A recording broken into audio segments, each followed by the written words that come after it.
오늘은 시편 122편과 123편을 묵상하게 되었는데요. 성전에 올라가는 노래라는 표제가 붙어 있는 시입니다. 이 중에서 시편 122편의 배경이 되는 것은 다 같이 신명기 말씀을 다 같이 읽어보겠습니다. 시작.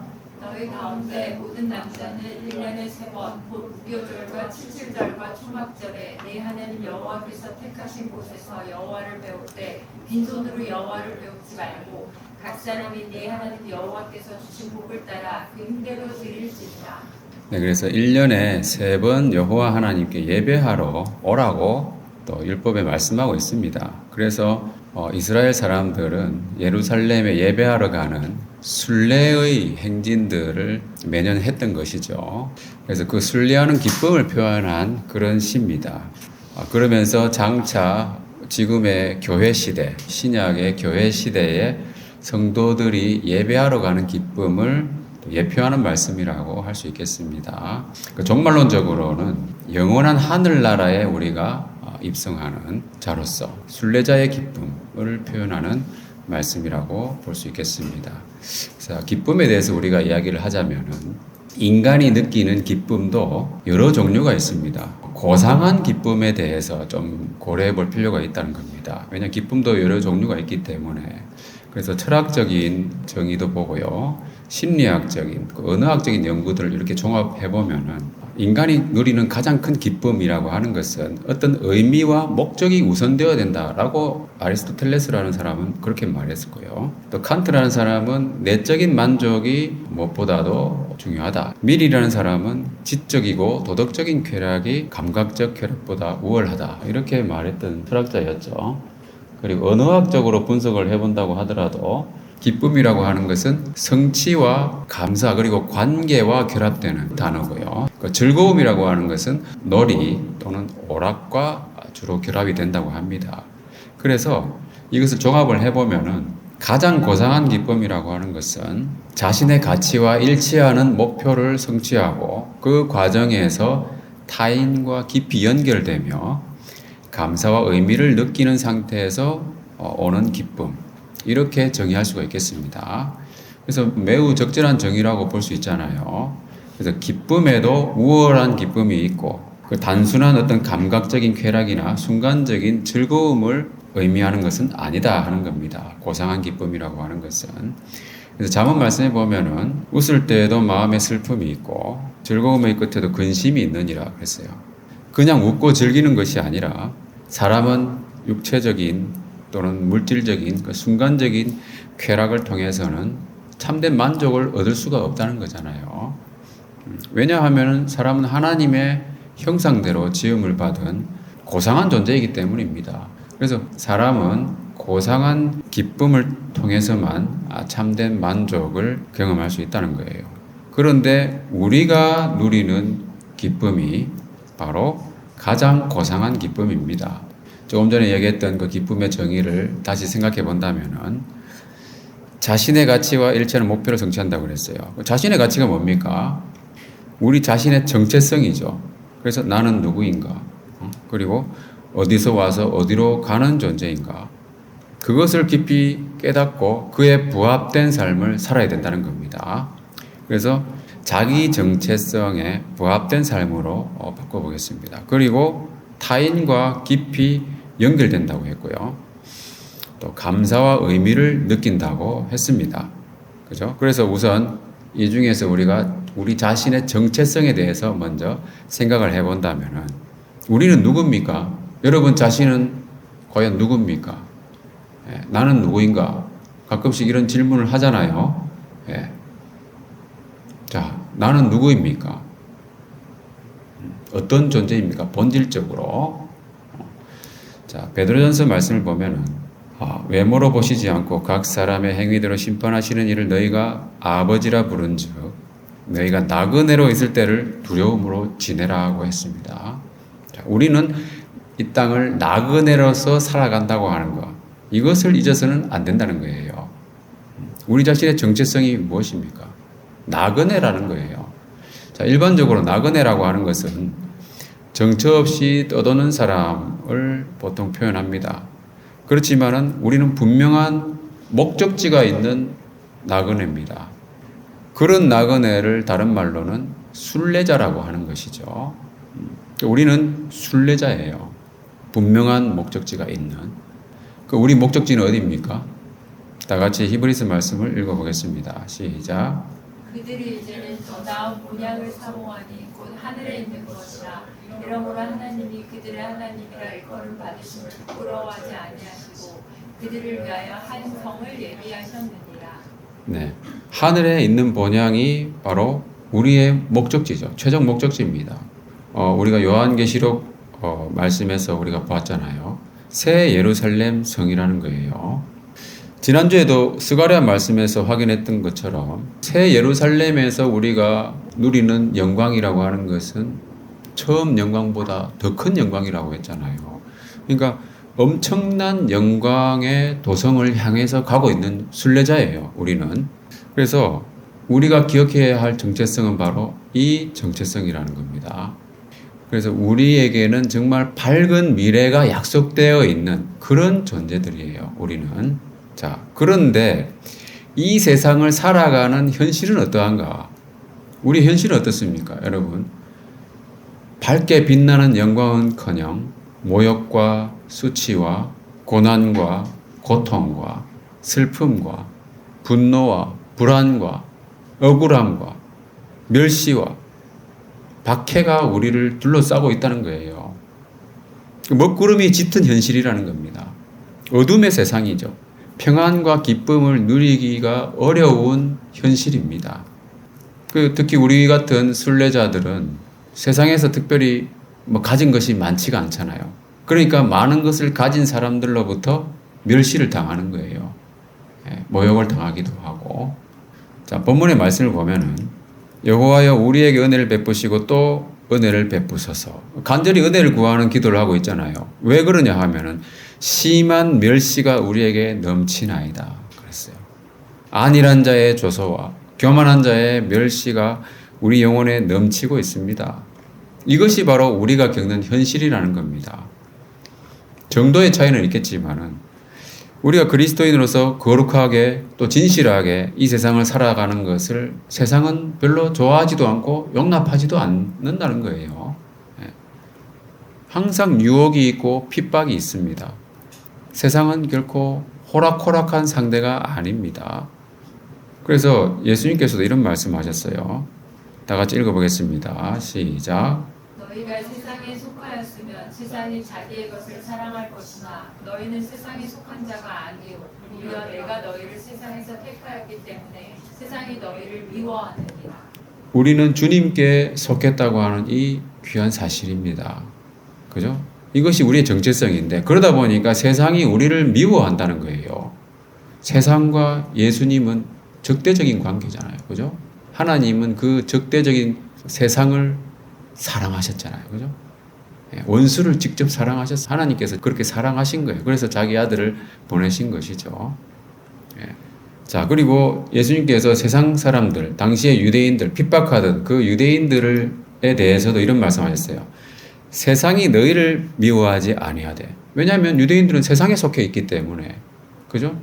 세상이 너희를 미워하지 아니하되 나를 미워하나니 이는 내가 세상의 일들을 악하다고 증언함이라 그랬습니다. 자, 어떤 조직에서 성공하고 출세하려면은 권모술수에 능해야 되고요. 거짓과 위선이 적절하게 배합되지 않으면은 참 어렵습니다. 세상의 불의에 저항하면은 오히려 조롱과 멸시를 당한다는 겁니다. 진리의 질을 지키면서 살아간다는 것은 참 힘든 일입니다. 예를 들어서 우리가 동성애를 비판을 한다거나 또는 결혼 외 성관계를 잘못된 것이라고 한다면 오히려 우리를 이상하게 보잖아요. 시대에 들떨어졌다고 생각한다는 거예요. 그러나 진리는 여러분 시대와 상관없이 변함이 없는 것이고 하나님은 어제나 오늘이나 영원토록 동일하신 분이 바로 하나님이고 예수님이잖아요. 그래서 우리가 가는 이 길은 참으로 좁은 길이고 외로운 길이라는 겁니다. 이 세상의 일들을 악하다고 우리가 증언을 해야 되기 때문에 말씀을 따라서 사람들의 죄에 대해서 책망을 해야 되잖아요. 그죠? 예, 성령님이 하시는 일이 바로 죄에 대하여, 의에 대하여 책망을 한다고 그랬잖아요. 그러니까 성령님이 하시는 일이라는 거예요. 그러나 이것이 주님의 길이고 십자가의 길이고 좁은 길이기 때문에 우리는 이 길을 가야 되는 거예요. 자, 좁고 외로운 길입니다. 이 세상을 순례자로서 나그네로서 살아가는 이 세상, 여러분, 이 나그네의 삶에 무슨 낙이 있겠습니까? 여러분, 낙이 있습니까? 한번 생각을 해보세요. 세상으로부터 환호를 받는 게 아니잖아요. 그죠? 우리는 세상을 살아가야 되는 거잖아요. 무슨 낙이 있겠습니까? 오늘 본문의 말씀을 보면은 사람이 내게 말하기를 여호와의 집에 올라가자 할 때에 내가 기뻐하였도다. 같은 처지의 사람을 만날 때 서로 위로가 되고 가장 기쁜 거예요. 험난한 인생길, 외로운 순례자의 길을 가는 동안에 진정으로 우리가 마음을 나누고 함께 할 수 있는 사람들을 만나서 함께 예배하러 가는 그 기쁨이 가장 기쁜 거라는 거예요. 목적지가 같기 때문에 그런 겁니다. 그래서 우리가 뭐 결혼에 대해서 뭐 권면을 할 때도 그런 이야기 하거든요. 믿지 아니하는 자와 멍에를 같이 매지 말라. 왜냐하면 목적지가 다르기 때문에 그 결혼은 결코 행복할 수가 없습니다, 여러분. 그 행복하다면은 분명히 문제가 있는 거예요. 그 사람이 제대로 믿지 않든지. 분명히 문제가 있는 겁니다, 여러분. 그래서 우리는 뭐냐면 정체성이 분명하기 때문에 하늘 도성을 향해 가는 순례자이기 때문에 같은 순례자들을 만날 때 동질성을 느끼고 기쁨을 얻는다는 거예요. 그래서 이 시편 기자가 얼마나 기뻤겠어요. 그죠? 예루살렘을 향해서 가고자 하는데 누군가 친구가 와서 이야기했다는 거예요. 얼마나 기뻤겠습니까? 다윗이 이 시를 썼다고 이야기하는데 다윗은 정말 하나님을 사랑했던 사람이었잖아요. 그러니까 정말 기뻐하는 것이죠. 요한복음 말씀에 보면은 예수님께서 서로 사랑하는 계명을 주시는데 왜 이 계명을 말씀하시느냐? 이 문맥을 보면요. 참된 만족이 있는 가장 고상한 기쁨이 바로 서로 사랑하는, 형제 자매를 사랑하는 거예요. 성도를 사랑하는 것. 자, 함께 하나님을 예배하는 형제 자매들, 영원한 하늘 도성의 엄청난 영광을 함께 누릴 사람들이기 때문에 그들을 사랑하는 것. 그것이 가장 기쁨이 넘치는 일이라는 겁니다. 그들과 함께 길을 간다고 하는 것. 그것을 확인했을 때 얼마나 기쁘겠냐 하는 거예요. 그리고 순례의 길에 거의 목적지에 도달했습니다. 그죠? 예루살렘 성문에 딱 들어섰을 때 그 감격이 얼마나 컸겠습니까? 감격에 겨워서 멈춰서서 한동안 성 안을 둘러보겠죠. 그러한 모습입니다. 가슴 벅찬 감격이 밀려왔을 거예요. 또 우리와 함께 갔던 사람들 말고 또 멀리서 온 다른 사람들도 있을 거 아닙니까? 그죠? 그 예배하러 온 사람들을 또 만난 거예요. 그러니까 그런 만남을 통해서 자기 정체성을 다시 한 번 더 확인하는 겁니다. 그러면서 더 기뻐하는 거죠. 여러분도 경험해 보셨겠지만은 세계 곳곳에서 하나님을 찬양하는 모습들 보면 기분이 좋지 않습니까, 여러분? 기쁨이 있지 않습니까? 예. 인종이나 뭐 나라, 국적이나 이것에 상관없이 동일한 찬양을 하는 거예요. 그죠? 예배하고 동일한 말씀으로 믿고 구원받은 그 하나님의 자녀들을 우리가 여러 소식을 통해서 만나보게 되면은 감동이 있고 기쁨이 있는 거예요. 그러면서 내가 이런 사람이구나 하는 것을 느끼게 되는 것이죠. 정체성을 확인하는 겁니다. 자, 이스라엘 사람들은 1년에 3번 명절에 멀리서부터 와가지고 그렇게 예배 참여하는 것을 그렇게 기쁘게 여기고 소중히 여겼습니다. 가장 큰 기쁨이었죠. 그런데 우리는 어떻습니까? 매주일마다, 그죠? 매주일마다 모이잖아요. 그리고 가까이서 옵니다. 제일 먼 데서 오시는 분이 서울 내에 있잖아요. 그죠? 그런데 그 당시 이스라엘 사람들은 저 멀리서도 왔다는 거예요. 그러니까 1년에 3번만이라도 오라고 주님께서 말씀하신 거죠. 우리는 이 예배하는 것을 정말 귀하게 여기고 감사하고 함께 예배하는 사람들을 정말 소중히 여기고 축복해야 된다는 거예요. 자, 3절 말씀을 보면은 예루살렘아 너는 잘 짜여진 성읍과 같이 건설되었도다. 예루살렘의 아름다움을 이렇게 딱 조망하면서 표현한 말씀이잖아요. 참 시적인 말씀이에요. 그죠? 예. 이게 언어적으로 우리가 좀 더 와닿을 수 있으면 좋은데 이렇게 번역이 되어 있다 보니까 딱 느껴지지가 않는 부분도 있을 텐데요. 한번 상상을 해보시기 바랍니다. 예루살렘 성에 딱 들어서 가지고 아름다운 모습을 보고 있다는 거예요. 자, 외형적인 아름다움도 있겠지만은 이 말씀에는 좀 더 깊은 의미가 있습니다. 여기에 잘 짜여졌다고 하는 이 말씀에 해당하는 히브리어가 연합되었다 또는 연결된이라는 뜻이거든요. 자, 그리고 원문에는 분명히 있는데 우리 번역에 생략된 단어가 있습니다. 뭐냐 하면 함께라고 하는 서로라고 하는 의미를 갖는 약다후라고 하는 이 단어가 생략되어 있는데 자, 그래서 이것을 다 고려해 보면은 이 어떻게 다시 번역이 되냐 하면은 잘 짜여진 성읍이라고 하는 것은 서로 잘 연합된 성읍이다. 이런 의미예요. 자, 영적으로 형제 자매들이 성령 안에서 서로 연합되어서 하나가 되어 있는 그러한 모습을 암시하는 말씀이에요. 그래서 지난번에도 우리가 봤지만 에베소 말씀을 보면은 그의 안에서 건물마다 서로 연결하여 주 안에서 성전이 되어가고 그러니까 이 건물이라고 하는 것은 우리 그리스도인들 각자를 말하는 겁니다. 또는 개교회, 조그마한 교회들, 소그룹들 그 두세 사람이 내 이름으로 모인 곳에 예수님께서 함께 하신다고 약속하셨잖아요. 그러한 조그마한 모임들 다 건물이 되는 겁니다.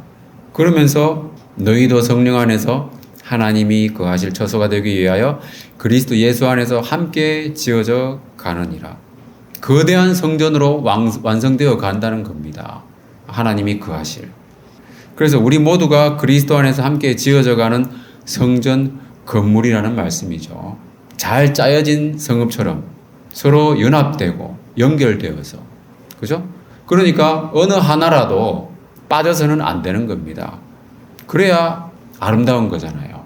여러분들 예전에 그 마스 게임이라고 그 체육대회 같은 거 하면은 단체로 이렇게 음악에 맞춰가지고 문양을 막 만드는 거 있었잖아요. 저도 사관학교 때 그걸 해봤거든요.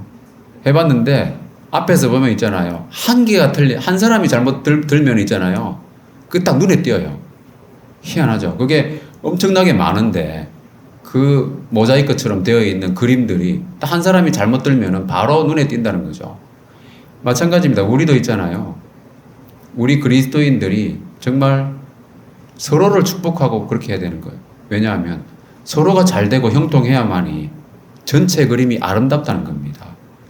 잘 짜여진 성읍이라고 하는 것이 바로 결국 이와 같이 우리가 건물마다 서로 연결하는 그리스도 안에서 성령 안에서 서로 연합된 이 아름다움을 묘사하는 것이다. 그게 그래야만이 하나님이 보시기에 정말 아름답다는 겁니다. 자, 그리고 4절 말씀을 보면은 자, 우리가 이렇게 할 수 있는 이유는 무엇인가? 지파들이 올라간다 그랬잖아요. 그러니까 분명한 하나님의 택하심을 받은 소속감이 분명한 백성들이기 때문에 가능한 거예요. 다른 사람이 올라가는 게 아니라는 겁니다. 약속받은 사람, 그죠? 하나님의 선민들이 예배하러 가는 거예요. 그래서 우리도 각기 모양과 색깔은 다르지만 하늘에 속한 자로서 소속감과 정체성을 가지고 하나님께 예배하는 거잖아요.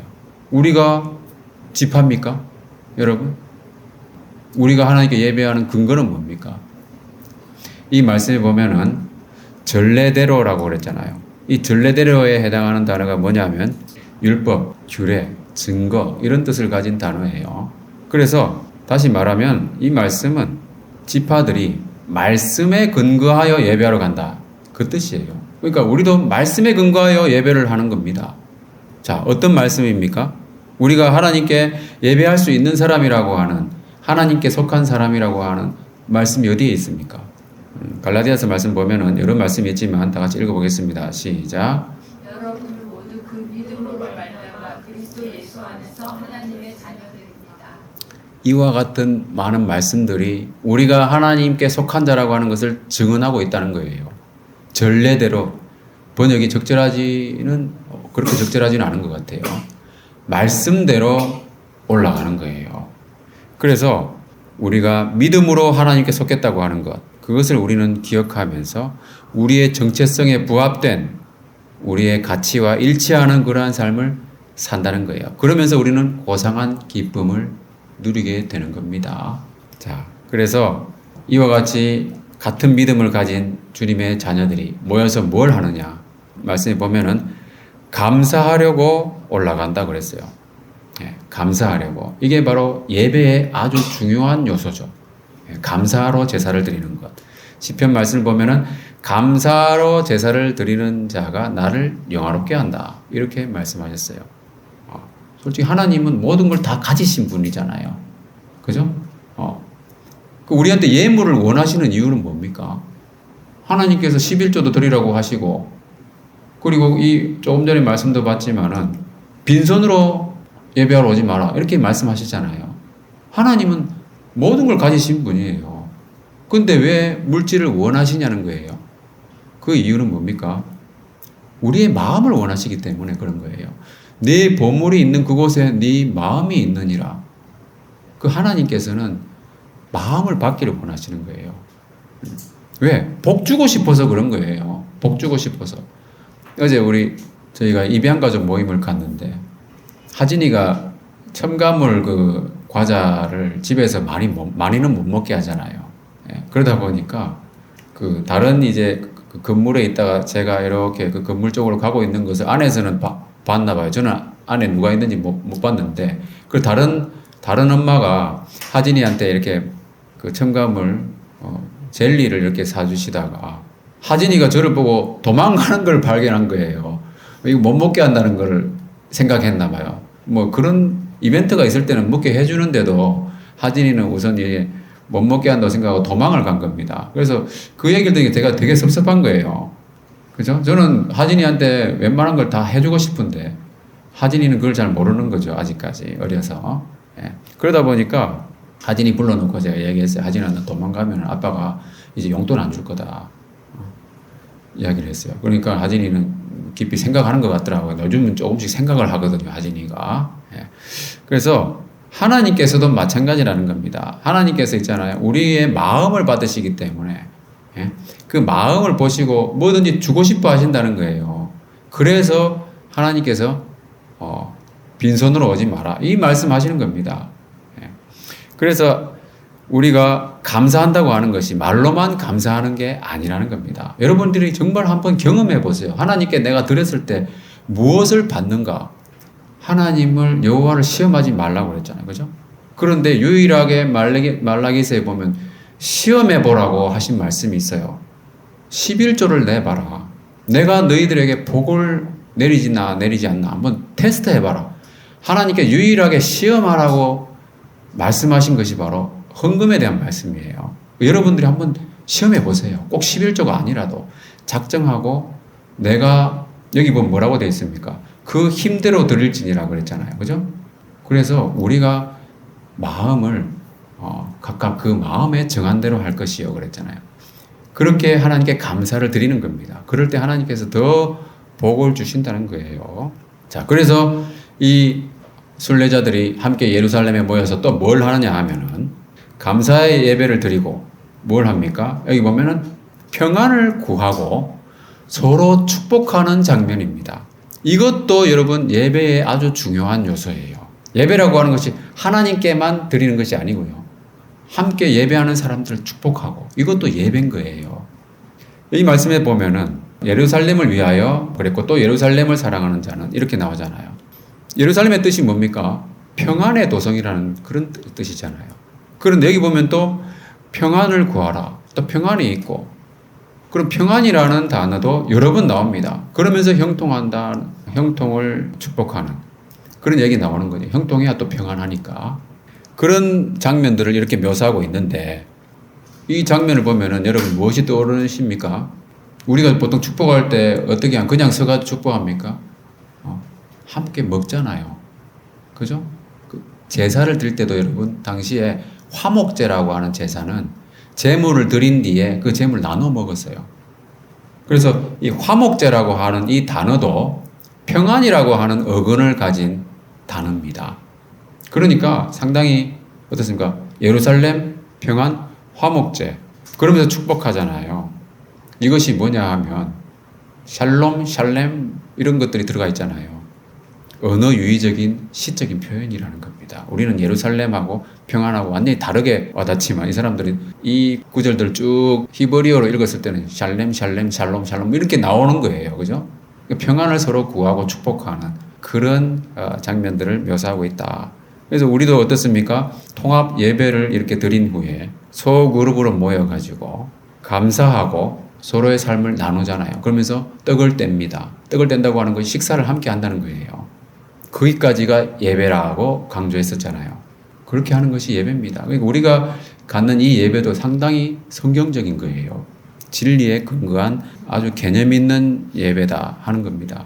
자, 그래서 이와 같은 평안과 기쁨은 하나님께 속한 백성들만이 누리고 그것을 알 수 있는 겁니다. 그래서 예수님께서 무슨 말씀하셨는가? 다 같이 읽어보겠습니다. 시작. 평안을 너희에게 끼치노니 곧 나의 평안을 너희에게 주노라. 내가 너희에게 주는 것은 세상이 주는 것과 같지 아니하니라. 너희는 마음에 근심하지도 말고 두려워하지도 말라. 또 예수님께서 평안을 주시겠다고 하시면서 세상이 알 수 없는 평안이라고 하시는 겁니다. 세상은 알 수가 없어요. 주님께 속한 사람이 아니면은 이 평안을 알 수가 없는 겁니다. 우리가 어떻게 설명을 합니까? 성령이 없으면은 아무리 설명을 해도 깨닫지를 못하는 거예요. 보기는 보아도 보지 못하고 듣기는 들어도 듣지 못하는 마음으로 깨달을 수 없는 사람들이라는 겁니다.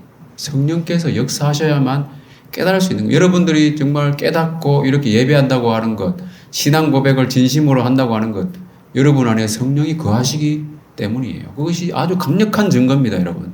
성령이 거하신다고 하는. 주님께서 이렇게 완전한 평안을 말씀하실 수 있었던 이유는 뭔가? 그는 우리 죄를 위한 화목 제물이니 우리만 위할 뿐 아니요 온 세상의 죄를 위하심이라 그랬어요. 주님께서 친히 자신을 화목 제물로 드리시고 우리에게 살과 피를 나누어 주셨잖아요. 그렇기 때문에 그 완전한 제사를 드리셨기 때문에 그리고 주님 자신이 친히 우리의 목자가 되신다고 한 것처럼 우리에게 완전한 것을 주셨기 때문에 세상이 알 수 없는 완전한 평안이라고 말씀하시는 겁니다. 그렇게 우리는 하나님께 속한 자가 되고 하나님은 우리의 편이 되는 거예요. 그죠? 그렇다면 우리의 평안을 위협할 수 있는 존재가 있겠습니까? 하나님이 우리의 편인데. 다 같이 읽어보겠습니다. 시작. 여호와는 내 편이시라. 내가 두려워하지 아니하리니 사람이 내게 어찌할까. 하나님이 우리의 편이면은 그 어떤 것도 우리의 평안을 위협할 수가 없는 거예요. 평안이 무너질 때 이것을 여러분 항상 기억하셔야 돼요.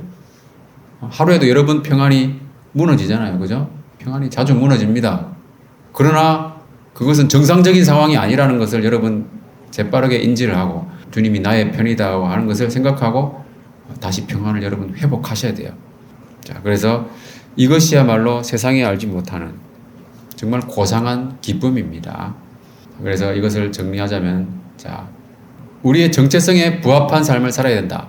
라고 하는 것은 하나님께 속한 자. 그러니까 예배할 수 있는 우리는 특권을 가진 삶을 살아가고 있는 것이죠. 이렇게 살아갈 때 고상한 기쁨을 누릴 수 있다고 하는 것이고, 타인과 깊이 연결된다고 그랬잖아요. 고상한 기쁨의 정의가. 그러니까 우리는 성도들이 성령 안에서 하나가 되는 그 연합을 경험하잖아요. 그리고 감사와 의미를 경험하는 그러한 측면에서 본다면은 우리가 예배를 드릴 때 중요한 요소라는 거예요. 그죠? 감사드리고 찬양하고 그리고 평안과 복을 빌어주는 거예요. 화목제를 생각하면서 우리는 화목하는 겁니다. 이것은 그래서 세상이 알 수 없는 완전한 평안과 기쁨입니다. 세상은 이것을 알지 못하기 때문에 세상은 일시적인 즐거움이 전부라고 생각하고 살아가고 있는 거죠. 우리는 이렇게 살아서는 안 된다는 거예요. 세상 사람들이 세상에 눈에 보이는 것들만 추구한다는 겁니다. 왜 그렇습니까? 돈과 권력과 명예와 눈에 보이는 것들을 추구하는 이유는 바로 죽음 이후의 삶에 대해서 무지하기 때문인 겁니다. 짧은 인생, 100년도 안 되는 그 인생이 전부라고 생각하기 때문에 그런 거예요. 근데 사도 바울이 뭐라고 하냐면 그들이 기다리는 바 하나님께 대한 향한 소망을 나도 가졌으니 곧 의인과 악인의 부활이 있으리라 함이니이다. 이것으로 말미암아 나도 하나님과 사람에 대하여 항상 양심에 거리낌이 없기를 힘쓰나이다. 사도 바울이 붙잡혀 가지고 자기를 변호할 때 이런 말을 했습니다. 세상 사람들이 생각하는 것처럼 이 짧은 인생이 전부가 아니라는 거예요. 의인과 악인의 부활이 있다는 겁니다. 그리고 심판이 있다는 겁니다. 사람들이 불의하고 거짓되고 어떤 인생에 참된 기준도 없이 살아가는 이유는 뭡니까? 부활도 없고 심판도 없고 그렇게 여기기 때문이라는 거예요. 그러나 하나님은 사람에게 양심을 주셨잖아요. 양심의 가책을 느낍니다. 그 말은 무슨 말이냐 하면 자기 말과 행동에 대해서 언젠가 심판을 받게 될 것이다 라고 하는 것을 은연중에 인지한다는 거예요. 가책을 느낀다는 말은. 그래서 우리는 어떻게 살아야 되느냐? 하나님께 대한 소망으로 살아야 되는 거예요. 의인과 악인의 부활이 있음을 반드시 기억해야 됩니다. 고린도전서 말씀을 보면은 만일 그리스도 안에서 우리가 바라는 것이 다만 이 세상의 삶뿐이면 우리가 모든 사람 가운데 더욱 불쌍한 자다. 부활이 없다면 그렇다는 거예요. 우리가 뭐하러 이런 예배를 드리고 합니까? 그죠? 뭐하러 하나님 말씀 묵상합니까? 뭐하러 의롭게 삽니까? 뭐하러 우리가 거룩한 삶을 추구해야 됩니까? 부활이 없다면 아무 의미 없는 겁니다, 그게. 죽은 자가 다시 살아나지 못한다면 내일 모레 죽을 거니까 먹고 마시는 것이 최고예요, 여러분. 즐기면서 사는 게 최고입니다. 실제로 세상 사람들은 그렇게 살아가잖아요. 자, 그러나 뭐라고 했습니까? 다 같이 20절 읽어보겠습니다. 시작. 그러나 이제 그리스도께서 죽은 자 가운데서 다시 살아나사 잠자는 자들의 첫 열매가 되셨도다. 예수님께서 다시 살아나셨다고 하는 거죠. 이것이 의인과 악인의 부활이 있고 심판이 있다고 하는 아주 확실한 증거라는 겁니다. 그러니까 우리는 사도 바울이 말한 것처럼 양심에 거리낌이 없기를 힘써야 된다는 거예요. 부활은 있습니다. 심판도 있습니다. 이 세상 사람처럼 먹고 마시고 즐기는 것을 위해서만 살아가서는 안 된다는 거예요. 물론 즐기는 취미생활도 있어야 되겠지만 그것이 목적이 되어서는 안 된다는 거예요. 부활도 있고 심판도 있고 그렇기 때문에 우리는 소망 가운데 살아야 된다. 사도 바울이 말했던 그 하나님께 향한 소망 가운데 살아가야 된다고 하는 겁니다. 그래서 오늘 본문에서도 우리가 이렇게 살아가는 근본적인 이유에 대해서 분명하게 말씀하고 있죠. 거기에 심판의 보좌를 두셨으니 곧 다윗의 집의 보좌로다 그랬어요. 거기 심판의 보좌가 있다는 겁니다. 다윗의 뿌리요 후손이신 예수 그리스도. 예수님께서 산자와 죽은 자를 심판하신다고 하는 것을 우리가 믿음으로 고백하잖아요. 심판의 보좌가 있다는 거예요. 그게 바로 중심이에요. 예루살렘의 중심, 심판의 보좌. 뭐하러 우리가 예루살렘에 올라갑니까? 심판의 보좌가 있다는 겁니다. 그래서 우리는 예루살렘을 향하여 순례하는 겁니다. 새 예루살렘, 영원한 하늘나라를 바라보는 이유가 뭡니까? 심판의 보좌가 있고 의인과 악인의 부활이 있기 때문이에요. 세상은 이것을 믿지 않기 때문에 끊임없이 헛된 것을 추구하고 있는 것이죠. 다윗의 집에 보좌에 앉으신 그리스도의 심판이 있음을 우리는 항상 생각해야 됩니다. 말씀을 마무리하겠습니다. 자, 우리가 이와 같이 영원하고 엄청난 영광을 바라보는 그러한 삶을 소망 가운데 이 땅을 살아가지만 안타깝고 분명한 사실은 현실은 너무나도 힘들다는 거죠. 그죠? 현실은 그렇지 않다는 거예요. 아까도 말씀드렸지만 평안이 무너질 때가 많이 있다는 거예요. 하나님의 약속과 현실의 괴리가 너무 크다는 겁니다. 어떻게 극복할 수 있느냐? 어두운 현실을 바라보면 낙담하고 우울해질 수밖에 없잖아요. 세상 사람들은 우울해질 때 보통 뭐 합니까? 물론 개인적으로 나름대로 우울증을 해소하는 방법이 있겠지만 그게 안 되면은 병원 가잖아요. 그죠? 정신과 갑니다. 또는 심리 상담사를 찾아갑니다. 요즘은 사람들이 어떻게 하는지 아십니까? AI를 찾아갑니다. 여러분, AI에 가장 많이 활용되고 있는 분야가 저도 이 기사를 보고 조금 놀랐습니다. 심리 상담 및 감정적 동반자라는 거예요. AI가 여러분 정신과 의사 또는 심리 상담사의 역할을 대신해주고 있습니다. 요즘은. 그런데 이것이 상당히 위험하다는 거예요. 이런 식으로 AI의 발전이 이루어지다 보니까 AI가 거짓 정보를 줄 때가 있잖아요. 그것 따라 하다가 죽는 경우가 있고요. 그런 의료 사고도 발생했다고 합니다. 실제로 AI를 맹신한 나머지. 그리고 AI가 그 이용자를 잘못된 신념으로 이끌 수도 있다는 겁니다. 그래서 미국에서는 이런 것을 일컬어서 AI 정신병이라고 하는 새로운 용어도 등장했습니다. 그러니까 AI 산업이 위험 수위를 넘어가고 있다는 거죠. 최근에 GPT-5가 나왔잖아요. 그거 나올 때 8월 7일에 발표했는데 그 의미가 여러분 뭔지 아십니까? 공식화된 건 아니지만 핵폭탄과 같은 그런 파괴력을 가지고 있다. 그런 의미를 나름대로 부여하면서 그렇게 발표한 겁니다.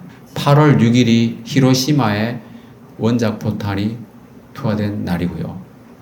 8월 8일이 나가사키에 투하된 날이에요. 그러니까 8월 6일과 8일이 바로 일본에 투하된 날이고 8월 7일 이 GPT-5가 발표되면서 여러분 핵폭탄이 뭡니까? 물론 2차 대전을 종식시키면서 인류에게 평화를 가져온 건 맞습니다만 앞으로 핵무기로 인해 가지고 지구가 멸망할 겁니다, 여러분. 그렇게 원자력 때문에 망할 거라는 거죠. 제가 단언을 할 수는 없지만 그렇게 될 가능성이 높습니다. 그죠? 그래서 이 AI도 그와 같은 부정적인 파괴력을 가지고 있다는 거예요. 잘못 쓰면은. 잘만 쓰면 얼마나 좋아요. 그죠? 우리는 이렇게 AI를 의지해서는 안 된다는 거예요. 어두운 현실을 바라보지 말고 우리는 약속의 하나님만 바라봐야 되는 거예요. 주만 바라봐야 돼요. 주만 형제처럼. 주만 바라보는 삶을 살아야 됩니다. 그리고 하나님께 호소해야 됩니다. 하나님께. 이 주님 약속하신 거하고 현실하고 너무 다르지 않습니까? 주님께 좀 따지듯이 한번 말해보는 것도 필요해요. 때로는. 네. 그래서 오늘 본문의 말씀 보면은 정말 힘들어가지고 주님께 호소하잖아요. 종들같이 상전의 손을 바라보는 종들같이. 상전들은 옛날에는요 별로 말을 별로 안 했어요. 수신호로 웬만큼 다 하잖아요. 그죠? 착착하면 알아서 착착착 움직이잖아요. 그죠? 그런 거예요. 이 손가락 한번 싹 움직이는 거, 그거 바라보는 거예요, 종들은. 그러니까 우리가 하나님께 호소할 때는 있잖아요. 최대한 자기를 낮추는 거예요. 상전의 손을 바라보는 종들 같이 지극히 자신을 낮추는 거, 낮추면서 불쌍히 여겨 주십시오 라고 기도해야 되는 겁니다. 저는 불쌍한 자입니다 라는 표현을 하는 거죠. 지극히 겸손한 자세로 주님께 긍휼을 구해야 되는 겁니다. 그러면 하나님께서는 반드시 우리를 구원해 주십니다. 그 구원은 우리의 삶 속에서 실제적인 어떤 구원들이 되겠죠. 이미 구원받은 백성들이기 때문에 도와주십니다. 문제를 해결해 주십니다. 그래서 우리가 그런 하나님의 함께 하심을 경험한다는 거죠. 그럼으로써 순례자로서 기쁘게 좁은 길을 갈 수 있도록. 좁은 길로 갈 때 여러분 인상 찌푸리면서 갈 필요는 없잖아요. 그죠? 어차피 가야 되는 건데. 그런데 그 마음속에서 우러나는 기쁨을 주신다는 거예요. 기쁘게 갈 수 있도록 동행하시고 힘을 주십니다. 그럼으로써 세상이 알지 못하는 평안과 기쁨을 누리게 된다는 거죠. 그러한 믿음의 순례자의 삶을 풍성히 누려가시기를 주님의 이름으로 축원합니다.